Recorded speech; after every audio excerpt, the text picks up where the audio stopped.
follow their dreams that they made to themselves. So for now, let me introduce Sham Zahabi.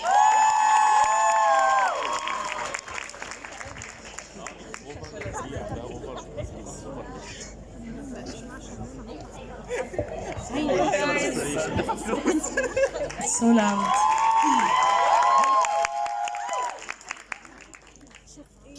Today, I'm gonna talk to you about something quite different. It's about keeping your promises, because words are very powerful. And I'm gonna share with you a story of a young girl who dedicated most of her life fulfilling a promise she gave to her mom as a child. This girl was brought up in Syria, and for the first 10 years of her life, she lived. Oh, that's the little girl.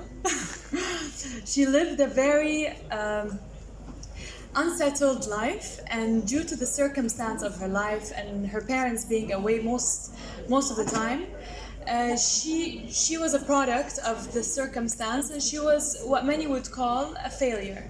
She was doing badly in school. She wasn't fit. She was overweight.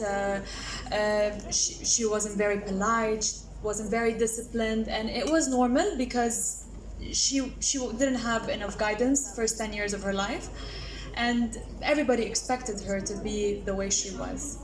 However, the story didn't continue that way, and there was a turning point in her life.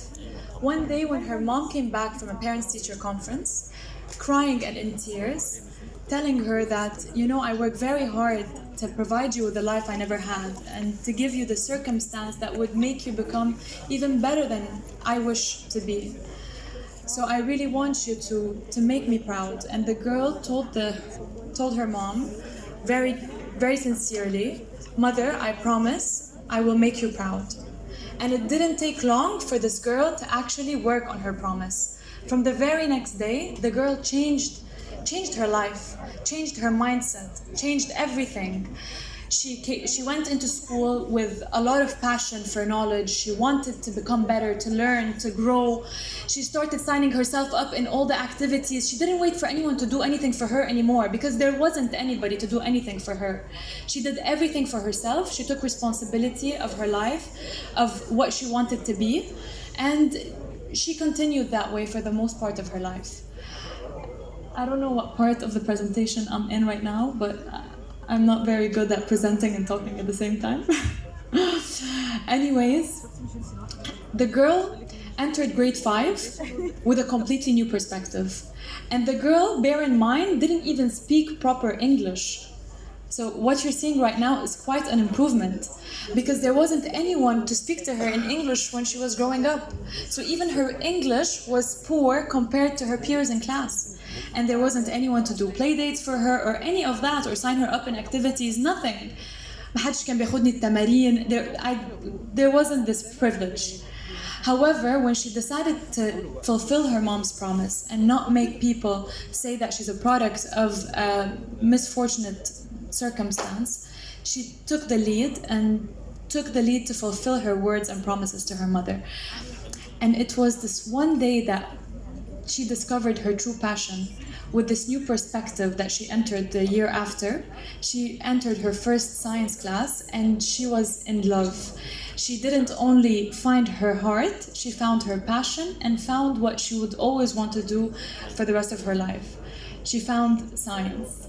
Science to her was a new perspective to life. It was a very organized and pure and logical interpretation of life. Everything seemed so understandable, like there's a methodology to everything, and there's principles, laws, and theories that guide everything. It was so settled, unlike the life that she was going through back home. So she found her passion, she sought out for it, and then came another promise that her mom asked her. Her mom asked her if she could one day discover something, because she realized that her daughter was quite enthralled in science, would find something to make her young and beautiful.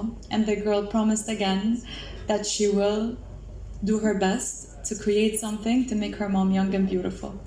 Years passed, and this girl studied chemistry. She went to Cambridge to study aging on a biomolecular level, and then came back, opened the skin clinic, and is now dedicating her life to making her young and all women alike beautiful and young.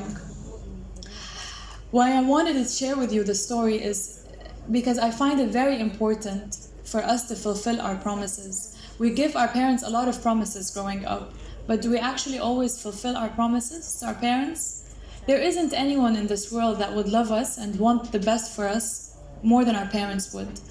And keeping our promise is a form of discipline that we have to teach ourselves from a very young age.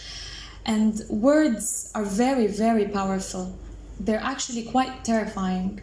And we don't know the importance of the words that we utter to not only ourselves, but to our actual future and fate. Because when we utter a word, we're actually uttering frequencies of energy that actually create something in this universe. We don't realize that, but we can actually influence our future.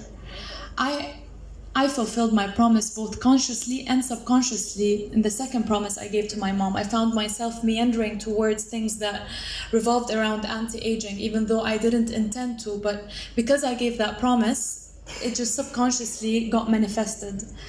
So my advice to you guys is to always keep your promises, just like I did. Thank you.